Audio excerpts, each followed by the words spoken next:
నిన్న మొన్న మీరు చూశారు.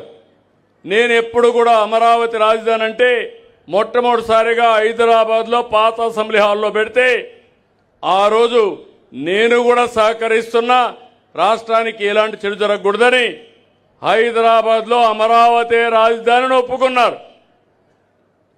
మళ్ళీ నాకు పేరు వస్తుందని అడ్డం పడే పరిస్థితికి వచ్చారు. 2019 అధికారంలోకి వచ్చారు.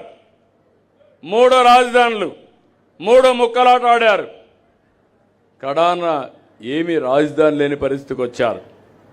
ఓడిపోయారు. ప్రజలు అర్థం చేసుకున్నారు. ఈరోజు మళ్ళీ కొత్త స్లోగన్కి వచ్చారు. చట్టం కూడా అయిపోయింది. కేంద్రంలో పార్లమెంట్లో 2 సభలు పాస్ చేశాయి. ఇది రివర్స్ చేయాలంటే ఎవడల్లా కాదు. మళ్ళీ కేంద్రంలో కేంద్ర ప్రభుత్వం ఒప్పుకొని 2 సభలు కూడా ఎక్కడా జరగదు ప్రపంచంలో.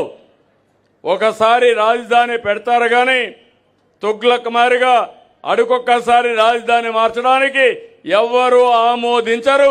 రాజ్యాంగం ఆమోదించదు. ఇది జరగదు. జరగరాని కార్యక్రమం.